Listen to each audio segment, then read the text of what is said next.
بسم اللہ الرحمن الرحیم۔ السلام علیکم۔ انبیاء اکرام علیہ الصلاۃ والسلام کی وہ خاص دعائیں جو قبول ہوئیں، جو شخص ایک بار بھی پڑھ لے مصیبت اور مشکلات سے فوراً نجات پائے گا۔ پیارے دوستو، اللہ کے رسول صلی اللہ علیہ وآلہ وسلم نے دعا کو عبادت کا مغز قرار دیا ہے۔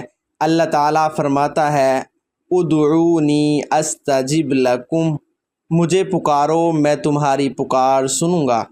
اگر ہم انبیاء اکرام علیہ الصلاۃ والسلام کی تاریخ کا مطالعہ کریں اور قرآن کو بغور پڑھیں تو معلوم ہوگا اللہ کے نبیوں پر کس قدر سنگین حالات آئے۔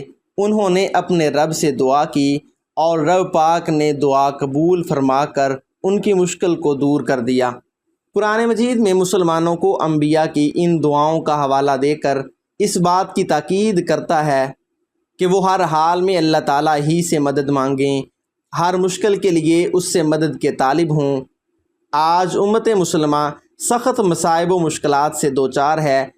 یہ وقت ہے کہ امت کے افراد اللہ تعالیٰ کی طرف رجوع کریں، اس سے مدد طلب کریں اور اپنی زندگی کو اسی کے احکام کا تابع بنائیں، کیونکہ انبیاء، صالحین اور نیک بندوں کا یہی طریقہ رہا ہے۔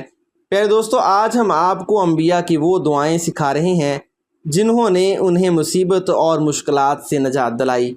حضرت آدم و حوا کی دعا۔ جب آدم و حوا کو پیدا کرنے کے بعد اللہ تعالیٰ نے جنت کی نعمتوں سے لطف اندوز ہونے کی عام آزادی دی اور کہا کہ تم دونوں صرف فلاں درخت کے پاس نہ جانا، لیکن شیطان کی وسوسہ اندازی سے انہوں نے اس شجر ممنوعہ کا پھل کھا لیا۔ پھل کا کھانا تھا کہ سزا کے طور پر اللہ تعالیٰ نے ان کا لباس چھین لیا اور شرم و حیا کے فطری تقاضے کے مطابق وہ درختوں کے پتوں سے اپنا جسم ڈھانپنے لگے۔ ساتھ ہی وہ اپنی غلطی پر نادم بھی ہوئے۔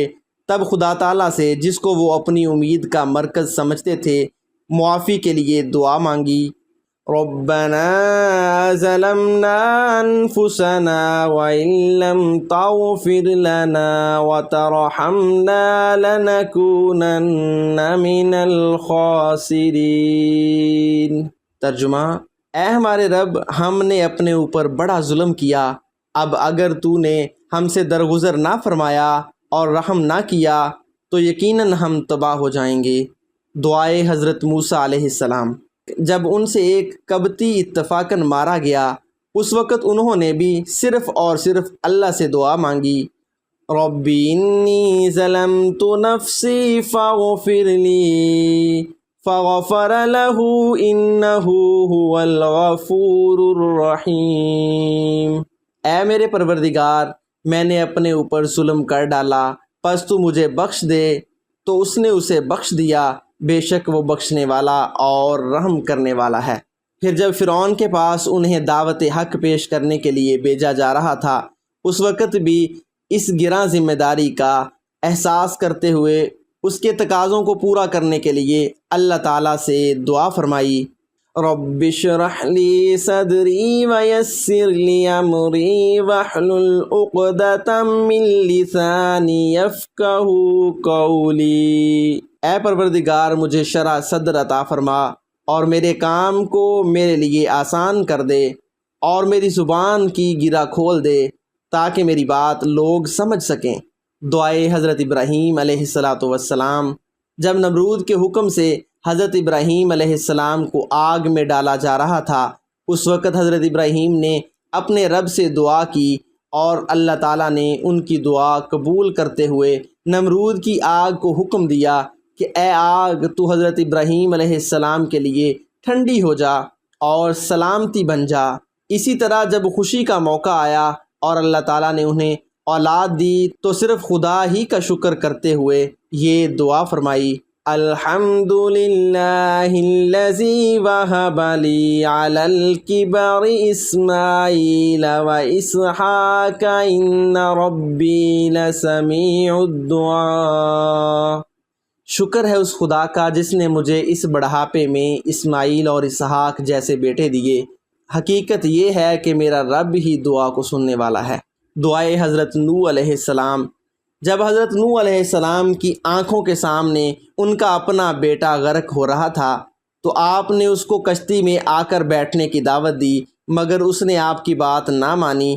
اس وقت شفقت پدری سے مجبور ہو کر آپ نے کہا، ربی ان ابنی من اصلی، اے میرے رب میرا بیٹا میرے اہل سے ہے، اور تو نے میرے اہل کو اس طوفان سے بچانے کا وعدہ کیا تھا، تیرا وعدہ سچا ہے، اس لیے میرے بیٹے کو بچا۔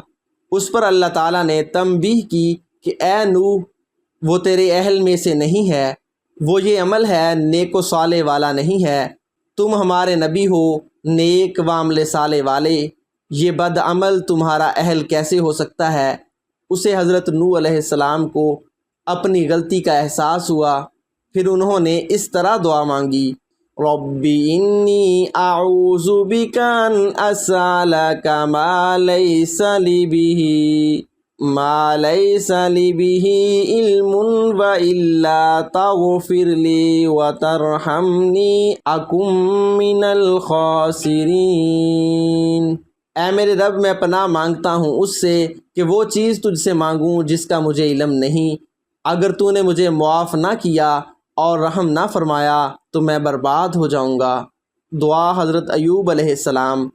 جب حضرت ایوب علیہ السلام بیمار ہو گئے تھے اور ان کے جسم میں کیڑے لگ گئے تھے، جب ان کے اہل خاندان ان کے پاس آنے سے کترانے لگے، اولاد، مال اور حسن صورت یہ سب کچھ ان سے چھن گیا، پریشانی کے اس عالم میں انہوں نے صرف ایک خدا کو پکارا اور دعا کی، اور اس دعا میں انہوں نے اپنے رب سے شکوہ و شکایت اور رونا دھونا نہیں کیا۔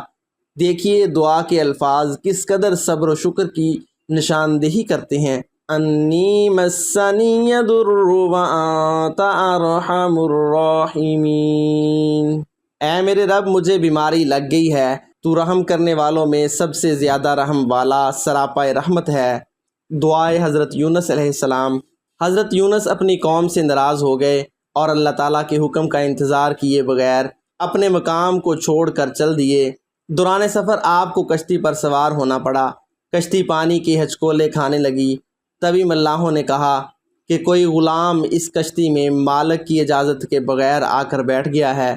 اس کی جانچ کے لیے انہوں نے قرہ اندازی کی۔ اتفاق سے قرہ اندازی میں حضرت یونس کا ہی نام نکلا، تو انہوں نے آپ کو پانی میں پھینک دیا۔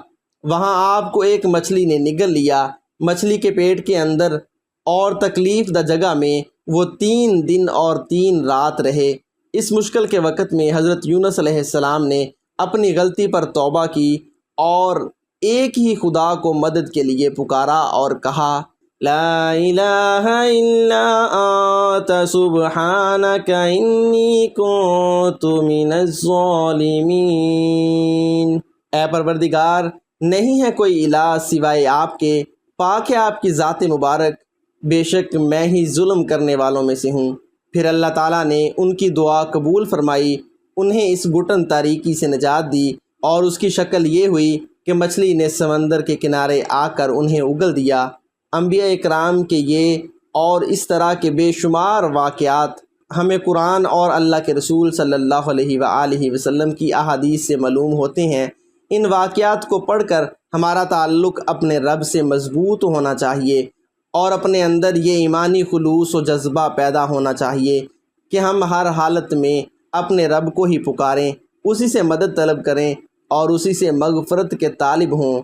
اللہ تعالیٰ سے دعا ہے کہ اللہ تعالیٰ انبیاء اکرام علیہ الصلاۃ والسلام کی دعاؤں کے صدقے ہماری دعاؤں کو قبول فرما لے، ہماری ہر مشکل، ہر پریشانی کو آسانی میں بدل دے، ہمیں غیب سے رزق عطا فرمائے، ہماری رزق کی تنگی کو دور فرما دے۔